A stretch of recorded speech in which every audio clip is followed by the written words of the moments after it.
Hello everyone, myself Anushra Soni, Assistant Professor Mechanical Engineering. Today we will start a new subject that is Theory of Machines. Basically theory of machines के अंदर हम दो subjects को पढ़ते हैं। पहला है काइनेमैटिक्स ऑफ मशीन, जिसको हम कॉम भी बोलते हैं, आपने किसी न किसी सेमेस्टर में पढ़ा होगा अपने। और सेकंड जो है dynamics of machine, that is डोम। लेकिन अब जो न्यू स्कीम है उसमें ये दोनों सब्जेक्ट्स एक साथ मिलकर आ रहे हैं, that is theory of machine. तो थ्योरी ऑफ मशीन के अंदर हम काइनेमैटिक्स भी पढ़ते हैं और डायनामिक्स भी पढ़ते हैं। So let's start. The subject theory of machines may be defined as that branch of engineering science which deals with the study of relative motion between the various parts of a machine and forces which act on them। तो ये जो subject है theory of machine, ये वो branch है engineering science की जिसमें हम किन चीज़ों से स्टडी करते हैं, किन चीज़ों की स्टडी करते हैं। तो रिलेटिव मोशन जो है मशीन के डिफरेंट पार्ट्स के बीच में, उनको, और फोर्सेस जो कि उनके ऊपर लग रहे हैं। तो अगर मैं एग्जांपल लेती हूँ, कोई भी इंजन का एग्जांपल ले लेते हैं हम, तो इंजन में जो रिलेटिव मोशन हो रहा है पिस्टन, सिलेंडर, कनेक्टिंग रोड और क्रैंक के बीच में, तो इनकी अगर रिलेटिव मोशन को मैं स्टडी करूँ और रिलेटिव मोशन के अलावा जितने भी फोर्सेस इन स्ट्रक्चर्स पे या इन लिंक्स के ऊपर या इन पार्ट्स के ऊपर एक्ट कर रहे हैं, उनको अगर मैं स्टडी करूँ, तो ये जो होल स्टडी है ये क्या कहलाएगी, मेरी theory of machines कहलाएगी। So study of relative motion between the various parts and forces which act on them is called theory of machines। So हमने यहाँ पे एक word use किया है machine। So machine is a device which receives energy in some available form and utilizes it to do some particular type of work। So machine होती क्या है कि ये एक डिवाइस है जिसको हम किसी न किसी फॉर्म में एनर्जी देते हैं, दैट इज़ हम इनपुट देते हैं, और वही इनपुट हमें डिज़ायर्ड फॉर्म में मिलता है।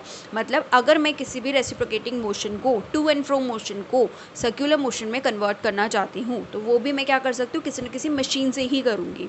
तो उसमें मैं इनपुट क्या दे रही हूँ कि रेसिप्रोकेटिंग मोशन दे रही हूँ, और आउटपुट मुझे क्या मिल रहा है, सर्कुलर मोशन मिल रहा है। इसके एग्जाम्पल देखेंगे हम आगे। सो थ्योरी ऑफ मशीन के टू पार्ट्स होते हैं, हमने थोड़ी देर पहले बोला था कि टू पार्ट्स होते हैं, एक तो डॉम होता है और एक कॉम होता है। तो वही डायनामिक्स होता है और एक काइनेमैटिक्स होता है। यहाँ पे डायनामिक्स के टू पार्ट्स है, काइनेटिक्स एंड स्टैटिक्स। अब यहाँ पे kinetics and kinematics both terms are same, but आपको ये माइंड में रखना है कि काइनेमैटिक मतलब काइनेमैटिक में क्या आ रहा है, एम आ रहा है। तो ये जो M stands for motion. Kinematics में हम क्या करते हैं, स्टडी ऑफ मोशन करते हैं without considering the forces. So let's start with our theory of machines and its subdivisions। So first is kinematics। kinematics वो ब्रांच है theory of machine की जो कि only relative motion को study करती है various parts of machine के without considering the forces by which we get these relative motion और without considering the कोज। हम यहाँ पे क्या कर रहे हैं कि इंजन के अंदर जितने भी पार्ट्स के मूवमेंट हो रहे हैं, जैसे पिस्टन मूव कर रहा है सिलेंडर के अंदर या फिर क्रैंक मूव कर रही है, तो हम उसको सिर्फ रिलेटिव मोशन को स्टडी करेंगे। हम फोर्सेस को स्टडी नहीं कर रहे हैं, हम ये नहीं देख रहे हैं कि ये मोशन किसकी वजह से हो रहा है, हम सिर्फ मोशन स्टडी कर रहे हैं, हम कॉज नहीं देखेंगे। तो अगर हम सिर्फ relative motion between the various parts of the machine study करेंगे तो वो क्या कहलाएगी, हमारी काइनेमैटिक्स कहलाएगी। वहीं डायनामिक्स में हम क्या करेंगे, ये वो ब्रांच है थ्योरी ऑफ मशीन्स की जिसमें हम क्या डील करते हैं, फोर्सेस और उनके इफ़ेक्ट्स को डील करते हैं जो कि हमारे मशीन पार्ट्स पर लग रही है मोशन के दौरान। तो जब भी मोशन को हम स्टडी करेंगे वो काइनेमैटिक्स कहलाएगा, रिलेटिव मोशन को, और जब भी हम फोर्सेस और उसके इफ़ेक्ट्स को स्टडी करेंगे वो क्या कहलाएगा, आपका डायनामिक्स करेगा। तो थ्योरी ऑफ मशीन के टू पार्ट्स हो गए हमारे। एक में हम सिर्फ मोशन को स्टडी कर रहे हैं, दूसरे में वो मोशन किसकी वजह से होगा, ऑब्वियसली फोर्स की वजह से होगा। तो दूसरे पार्ट में हम फोर्स और उसके इफ़ेक्ट्स को स्टडी करें, दैट इज़ इन डायनामिक्स। अब here are two parts also. Dynamics के हमारे फर्दर टू पार्ट्स हैं, वो क्या है, काइनेटिक्स एंड स्टैटिक्स। काइनेटिक्स में हम क्या डील करते हैं, kinetics it is that branch of theory of machine which deals with the inertia forces which arise from the combined effect of mass and motion of the machine parts, ये वो branch है theory of machine की जिसमें हम किससे deal करते हैं, inertia forces से डील करते हैं। अब वो इनर्शिया फोर्सेस कहाँ से आते हैं मेरे, कि वो कंबाइंड इफेक्ट होता है मोशन और मास ऑफ मशीन पार्ट्स का। अगर मोशन हो रहा है और अगर बॉडी के अंदर वेट है तो उसके वजह से कुछ ना कुछ इनर्शिया फोर्सेस जनरेट होते हैं। तो अगर हम उन इनर्शिया फोर्सेस का स्टडी करेंगे तो वो मेरी कौन सी ब्रांच कहलाएगी, that is kinetics. Next one is statics. ये वो ब्रांच होती है थ्योरी ऑफ मशीन की जिसमें हम क्या करते हैं, फोर्सेस और उनके इफ़ेक्ट्स को डील करते हैं, लेकिन जब बॉडी कब हो, एट रेस्ट पर हो, जब बॉडी में कोई भी मोशन नहीं हो रहा हो। अगर उस टाइम पे मैं फोर्स और उसके इफ़ेक्ट्स की स्टडी कर रही हूँ तो वो क्या कहलाएगी मेरी, स्टैटिक। स्टैटिक यानी stationary, body at stationary position, at rest position, और उस रेस्ट पोजीशन पे अगर मैं फोर्स और उसके इफ़ेक्ट्स को स्टडी करती हूँ तो वो क्या कहलाएगी, मेरी स्टडी कहलाएगी। और इसमें हम क्या मानते हैं कि mass of the parts is assume to be negligible, कि बॉडी का जो भी मास होता है उसको हम क्या मानेंगे, नेग्लिजिबल मानेंगे at this time of study. So इस सब्जेक्ट में हमें टू टाइप्स ऑफ क्वांटिटीज़ की ज़रूरत पड़ेगी कि हम इन्हें जान लें, that is scalar and vector. आपने आगे भी पढ़ा होगा, एक बार रिवाइज कर लेते हैं कि स्केलर क्वांटिटीज़ और वेक्टर क्वांटिटीज़ क्या होती है। तो स्केलर क्वांटिटीज़ तो वो होती है जिसमें ओनली मैग्नीट्यूड होता है, मैग्नीट्यूड होता है मतलब जिनकी कोई ना कोई कुछ ना कुछ वैल्यू होती है, लेकिन उनमें डायरेक्शन नहीं होता है।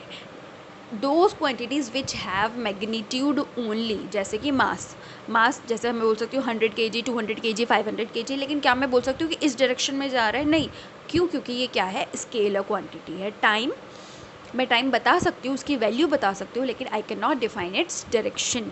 ऐसी वॉल्यूम है, मैं वॉल्यूम की वैल्यू बता सकती हूँ, लेकिन मैं इसका डायरेक्शन नहीं बताऊँगी या इसका डायरेक्शन नहीं दूंगी तो भी चलेगा, मतलब direction does not exist in this kind of quantities. अब वेक्टर क्वांटिटीज़ की अगर बात करें तो ये वो क्वांटिटीज़ होती है जिनमें मैग्नीट्यूड तो होता ही है, कुछ ना कुछ वैल्यू तो होगी, लेकिन उसके साथ साथ इनमें डायरेक्शन भी होता है। जैसे कि वेलोसिटी बता दी मैंने 40 मीटर पर सेकेंड, लेकिन कौन से डायरेक्शन में, या डायरेक्शन मेरा बताना ज़रूरी हो जाएगा, क्योंकि अगर डायरेक्शन नहीं बताऊंगी तो मेरी आगे की चीज़ें सॉल्व नहीं होगी। सो इस क्वांटिटी में क्या हो गया, इसके पास मैग्नीट्यूड तो है, उसके साथ साथ इसके पास क्या है, डायरेक्शन भी है। So those quantities which have magnitude as well as direction are called vector quantities. इनका एग्जाम्पल होगा velocity, acceleration and force.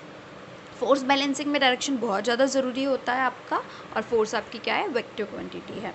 Now the term is energy. Energy को हम सीधी भाषा में कैपेसिटी टू डू वर्क, कि वो क्या होती है, कार्य करने की क्षमता को हम क्या करते हैं, एनर्जी कहते हैं। अब ये जो एनर्जी है ये बहुत सारे फॉर्म्स में अवेलेबल होती है, मैकेनिकल, इलेक्ट्रिकल, केमिकल, हीट और light.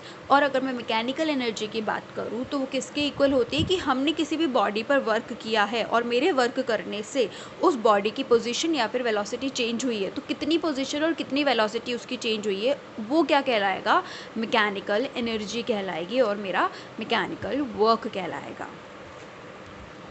So what machine is, यहाँ पे हम स्टार्टिंग से पढ़ रहे हैं थ्योरी ऑफ मशीन, ये होती है थ्योरी ऑफ मशीन। तो मशीन क्या होती है वो देख लेते हैं हम। अब machine is a mechanical structure that uses power to apply forces and control movement to perform an intended action। Machine वो डिवाइस है आपका, वो मैकेनिकल स्ट्रक्चर है जो कि पावर यूज़ करता है और क्या करता है, मूवमेंट्स को कंट्रोल करता है और आपको डिज़ायर्ड फॉर्म देता है। मतलब अगर मशीन है तो मुझे क्या चाहिए, मैं कोई ना कोई एनर्जी तो उसको दूंगी। जैसे fan is also a machine, fan को मैं क्या देती हूँ, इलेक्ट्रिसिटी सप्लाई करती हूँ, लेकिन बदले में मुझे मिलता क्या है, आउटपुट, दैट इज़ वो स्विंग करता है और उसके स्विंग करने की वजह से मुझे क्या मिलेगी, एयर मिलेगी या फिर हवा मिलेगी। तो वो क्या हो गया कि इलेक्ट्रिसिटी जो मैंने इनपुट जो मैंने दिया था वो एक फॉर्म है एनर्जी का, that is electrical form, electrical energy, और जो मेरे को डिज़ायर्ड वर्क मिला है वो क्या है, वर्क हो गया जो कि मुझे चाहिए था। तो मशीन वो है कोई ना कोई एनर्जी को कन्वर्जन कर रही है इन द डिज़ायर्ड फॉर्म, कि जो मुझे चाहिए अगर वो दे रही है आपकी मशीन, डिज़ायर्ड दे रही है आउटपुट, तो वो आपके लिए बेनिफिशियल होगी। सो इसके एग्जांपल्स बहुत सारे हैं, व्हीकल्स हो गए जैसे ऑटोमोबाइल्स हो गए, बोट्स हो गए, एयरप्लेन्स हो गए, अप्लाइंसेस हो गए, कंप्यूटर हो गया आपका, building air handling and water handling system हो गया, फार्म मशीनरीज हो गई, machine tools and factory automation हो गई, ये सब किसका पार्ट है? मशीन का पार्ट है। एग्जाम्पल है जो मशीन का, वो क्या है? IC engine. We are from mechanical, जो हम क्या लेंगे? इंजन एज एग्जाम्पल लेंगे। सो ये क्या है? एक तरह की मशीन है। मशीन की डेफिनेशन हम एक बार और देख लेते हैं। Is a mechanical structure that uses power to apply forces and control movement to perform an intended action. तो यहाँ पे क्या होगा कि यहाँ पे मुझे रेसिप्रोकेटिंग मोशन को रोटरी मोशन में कन्वर्ट करना है। तो ये इंजन जो मशीन है, ये क्या काम कर रहा है कि reciprocating motion of the piston is converted into the rotary motion of the crank. तो मुझे क्या करना है कि रेसिप्रोकेटिंग मोशन जो है पिस्टन का, उसको क्रैंक के अंदर, क्रैंक के रोटरी मोशन में चेंज करना है। तो उसके लिए मैं क्या करूँगी कि पिस्टन और क्रैंक के बीच में एक पार्ट लगा हुआ है, अगर आप देखें तो वो है कनेक्टिंग रोड। कनेक्टिंग रोड क्या कर रही है? आपके रेसिप्रोकेटिंग मोशन को रोटरी मोशन में कन्वर्ट कर रही है। This is also example of machine. यहाँ पे क्या होगा? आपका फ्यूल आएगा, फ्यूल बर्न होगा, वो बर्न जो होगा उसके पावर से आपका पिस्टन रेसिप्रोकेट मूव करेगा, और उसके रेसिप्रोकेट मूव करने से आपकी जो क्रैंक है वो रोटरी मोशन में मूव करेगी। इसको अगर मैं उल्टे फॉर्म में देखूँ तो ये भी कर सकती हूँ कि रोटरी मोशन को रेसिप्रोकेटिंग मोशन में कन्वर्ट कर सकती हूँ। तो जो भी मुझे डिज़ायर्ड फॉर्म का अगर आउटपुट मिल रहा है तो वो क्या कहलाएगी? मेरी मशीन कहलाएगी। सो यहाँ पे अगर हम आगे बढ़े मशीन के लिए, तो यहाँ पे एक लिंक होता है और एक एलिमेंट ऑफ मशीन, जिसको हम क्या बोल सकते हैं? किनेमैटिक लिंक बोल सकते हैं। Each part of machine which moves relative to some other part is known as kinematic link or simply element। हर एक पार्ट मशीन का जो कि किसी अदर पार्ट के साथ भी रिलेटिव मूवमेंट दे रहा है, वो क्या कहलाएगा? आपका लिंक कहलाएगा, किनेमैटिक लिंक कहलाएगा, या फिर एलिमेंट कहलाएगा। अब जो लिंक होगा वो रिजिड होना चाहिए, मतलब जो लिंक है, जैसे कि इस एग्जाम्पल की अगर हम बात करें तो यहाँ पे पिस्टन भी एक लिंक है, क्रैंक भी एक लिंक है, कनेक्टिंग रोड भी एक लिंक है। क्यों क्या कर रहा है? पिस्टन रिलेटिव मोशन दे रहा है किसको? कनेक्टिंग रोड को। कनेक्टिंग रोड रिलेटिव मोशन दे रही है किसको? क्रैंक को भी दे सकती है और पिस्टन को भी दे सकती है। तो ये तीनों क्या है? यहाँ पे एक लिंक है, मतलब लिंक है। ये 3 टाइप्स ऑफ लिंक हो गए। पिस्टन एक अलग लिंक है, कनेक्टिंग रोड एक अलग ही लिंक है, और क्रैंक एक अलग लिंक है। लेकिन कनेक्टिंग रोड में अकेले में कोई भी मूवमेंट नहीं होना चाहिए। That is connecting rod is rigid, so must be a rigid body. There should be zero deformation in the link. Link के अंदर क्या होना चाहिए? जीरो डिफॉर्मेशन होना चाहिए। और लिंक के अंदर बहुत सारे पार्ट्स भी हो सकते हैं, लेकिन वो रिजिडली एक दूसरे के साथ जुड़े हुए होने चाहिए, उनके बीच में कोई भी रिलेटिव मोशन नहीं होना चाहिए। अब एग्जाम्पल देखें तो piston road cross head constitute one link. Piston road और उसके अंदर जो क्रॉस हेड लगा हुआ है वो एक लिंक है। क्यों? क्योंकि उन तीनों के बीच में कोई भी मोशन नहीं हो रहा है, they are rigidly connected to each other. Connecting rod, जिसके कनेक्टिंग रोड में क्या है? Big end small end bearings constitute second link. यहाँ पे क्या है? कनेक्टिंग रोड है, इसमें इसका जो एक एंड होता है वो बिग होता है, एक एंड होता है जो स्मॉल होता है। तो इसके जो दोनों एंड्स है उसके साथ कनेक्टिंग रोड क्या कहला रही है? मेरी सेकंड लिंक कहला रही है। क्रैंक, क्रैंकशाफ्ट एंड फ्लाईव्हील, ये तीनों क्या कहलाएंगे? मेरे एक ही लिंक। क्रैंक जो होती है उसके ऊपर क्रैंकशाफ्ट होती है, जैसे क्रैंक रोटेट करती है आपकी शाफ्ट भी रोटेट करती है। तो क्रैंक, क्रैंकशाफ्ट और फ्लाईव्हील, ये क्या हो गए? मेरे थर्ड लिंक हो गया। Cylinder, engine frame and main bearings क्या हो गई? आपकी फोर्थ लिंक होगी। तो इटसेल्फ इंजन के अंदर हमने कितने लिंक पढ़ लिए? 4 लिंक देख लिए हैं, और इन चारों लिंक के सब पार्ट्स भी हैं, लेकिन उन सब का पार्ट्स के बीच में कोई भी मोशन नहीं है, रिलेटिव मोशन नहीं है। So a link or element need to be a rigid body but it must be a resistant body। link और element क्या होना चाहिए? rigid body होना चाहिए, मतलब उनके बीच में कोई भी deformation और movement नहीं होना चाहिए, लेकिन ये resistant body भी होने चाहिए। अब resistant body क्या होती है? resistant body वो होती है जो कि capable होती है required forces को ट्रांसमिट करने के लिए विद नेग्लिजिबल डिफॉर्मेशन। कि अगर मैंने किसी लिंक को कोई फोर्स मिला है तो वो क्या करना चाहिए? उसको ट्रांसमिट करना चाहिए without friction losses, without any losses to the next link. So link में हमको कितने 2 कैरेक्टरिस्टिक्स होने चाहिए? It should have relative motion और it must be a resistant body. कि लिंक क्या करना चाहिए? रिलेटिव मोशन करना चाहिए दूसरे लिंक के साथ, और वो एक रेजिस्टेंट बॉडी होना चाहिए, मतलब वो फोर्स ट्रांसमिट करना चाहिए। अब टाइप्स ऑफ लिंक, यहाँ पे 3 टाइप्स ऑफ लिंक्स होते हैं। Rigid link, flexible link and fluid link. इसके पहले जो थ्री टाइप्स के लिंक और होते हैं, that is binary, ternary and quaternary. Binary link वो होता है जो कि मतलब टू लिंक्स को एक साथ जोड़ सकता है। टर्नरी वो हो गया जो 3 लिंक्स को एक साथ जोड़ सकता है, और क्वाटर्नरी वो हो गया जो कि 4 लिंक्स को एक साथ जोड़ सकता है। रिजिड लिंक की बात कर लेते हैं हम। रिजिड लिंक वो होता है which does not undergo any deformation while transmitting motion. Strictly speaking rigid links do not exist. मतलब रिजिड लिंक वो होता है जिसके अंदर कोई भी डिफॉर्मेशन नहीं होना चाहिए जबकि वो मोशन को ट्रांसमिट कर रहा है। थ्योरेटिकली रिजिड लिंक्स एग्जिस्ट नहीं करते हैं, क्योंकि किसी भी ऑब्जेक्ट में अगर फोर्सेस लगाएंगे तो कुछ ना कुछ ट्रांसमिशन तो होगा ही, कुछ ना कुछ डिफॉर्मेशन तो होगा। यहाँ पे जो एग्जाम्पल ये कैम शाफ्ट का है, ये शाफ्ट जो है सर्क्यूलर मूवमेंट भी करिए, अप डाउन मूवमेंट भी करिए, तो यहाँ पे जो शाफ्ट है या फिर जो बियरिंग है उसमें कोई भी डिफॉर्मेशन नहीं होना चाहिए। सेकेंड है फ्लैक्सिबल लिंक। फ्लैक्सिबल लिंक वो होते हैं जो कि ट्रांसमिशन ऑफ मोशन करते टाइम उसमें कुछ ना कुछ डिफॉर्मेशन होता है, और वो फ्लैक्सिबल होते हैं, डिफॉर्मेबल होते हैं। जैसे कि बेल्ट्स हो गई, रोप्स हो गई, चेन हो गई। बेल्ट्स में क्या होता है, जैसे ही फोर्सेस लगता है उनमें कुछ ना कुछ फ्लैक्सिबिलिटी होती है, तो वो क्या करते हैं, डिफॉर्म होते हैं, और जैसे ही हम फोर्स हटा देते हैं वापस से अनडिफॉर्म हो जाते हैं, तो वो क्या कहलाते हैं, मेरे फ्लैक्सिबल लिंक कहलाते हैं। फ्लूइड लिंक क्या होता है? Fluid link is one which is formed by having a fluid in the respectable and the motion is transmitted through the fluid by pressure और कंप्रेशन ओनली। मतलब हाइड्रोलिक की अगर मैं बात करूँ, यहाँ पे अगर हम फ्लूइड लिंक समझे तो देखिए, यहाँ पे क्या हो रहा है, एक पिस्टन है जो कि मूव कर रहा है, और कंप्रेशन और प्रेशर से जो ये फ्लूइड है उसको क्या कर रहा है, ट्रांसमिट कर रहा है पिस्टन के फोर्स को। जैसे ही पिस्टन मूव करेगा वैसे ही राइट साइड पे जो प्लेटफॉर्म है वो मूव करेगा। तो अगर piston up and down move करेगा तो राइट साइड पे जो प्लेटफॉर्म रखा है वो भी अप एंड डाउन मूव करेगा। पिस्टन डाउनवर्ड मूव करेगा तो ये जो फ्लूइड है जो कि कंटेनर या सिलेंडर के अंदर फिल्ड है, ये क्या करेगा, इसके अंदर प्रेशर डालेगा, और प्रेशर और कंप्रेशन से ये क्या करेगा, प्लेटफॉर्म को मोशन प्रोवाइड करेगा। तो ये क्या हो गया मेरा फ्लूइड लिंक। तो हमने 3 तरह के लिंक्स पढ़े, रिजिड लिंक, फ्लैक्सिबल लिंक और फ्लूइड लिंक। रिजिड लिंक वो होता है जिसके अंदर कोई भी डिफॉर्मेशन नहीं होता है जब हम ट्रांसमिशन ऑफ मोशन करते हैं। फ्लैक्सिबल लिंक वो होता है जिसके अंदर डिफॉर्मेशन होता है during the transmission of motion और ट्रांसमिशन ऑफ फोर्सेस। और फ्लूइड लिंक वो होता है जो कि कंप्रेशन और प्रेशर से फोर्स को ट्रांसमिट करता है from one end to the another end. अब स्ट्रक्चर देख लेते हैं।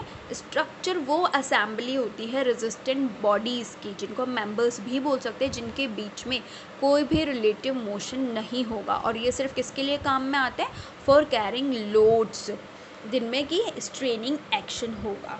तो रेलवे ब्रिज हो गया, रूफ ट्रस हो गई, मशीन फ्रेम्स होंगे, ये क्या गए स्ट्रक्चर के एग्जाम्पल है। सो स्ट्रक्चर फॉर लोडिंग काम में आएगा आपका, कि कैरिंग लोड्स काम आएगा, लेकिन ये क्या है, रेजिस्टेंट बॉडी है। मतलब स्ट्रक्चर और मशीन में ये डिफरेंस है कि मशीन में रिलेटिव मोशन होता है, उसके बाद वो एक्शन परफॉर्म करती है, और स्ट्रक्चर में क्या होता है, कोई रिलेटिव मोशन नहीं होता है। सो हम नेक्स्ट देख लेते हैं कि what is the difference between machine and structure. तो the parts of a machine which move relative to each other. Machine के जितने भी पार्ट्स होते हैं वो एक दूसरे के रेस्पेक्ट में मूव करते हैं, लेकिन स्ट्रक्चर के जितने भी मेंबर्स होते हैं वो एक दूसरे के रेस्पेक्ट में मूव नहीं करते हैं। मशीन क्या करती है, अवेलेबल एनर्जी को यूज़फुल वर्क में ट्रांसमिट करती है, जबकि स्ट्रक्चर में कोई भी एनर्जी ट्रांसफॉर्म नहीं होती है यूज़फुल वर्क में। जो लिंक होते हैं मशीन के, वो पावर और मोशन दोनों को ट्रांसमिट कर सकते हैं, जबकि जो मेंबर्स होते हैं स्ट्रक्चर के वो कुछ भी ट्रांसमिट नहीं करते हैं, दे ओनली होल्ड समथिंग। आगे हम पढ़ेंगे कि काइनेमैटिक लिंक के बाद काइनेमैटिक पेयर्स पढ़ेंगे, मैकेनिज्म्स पढ़ेंगे, इन्वर्जन ऑफ मैकेनिज्म्स पढ़ेंगे। So thank you.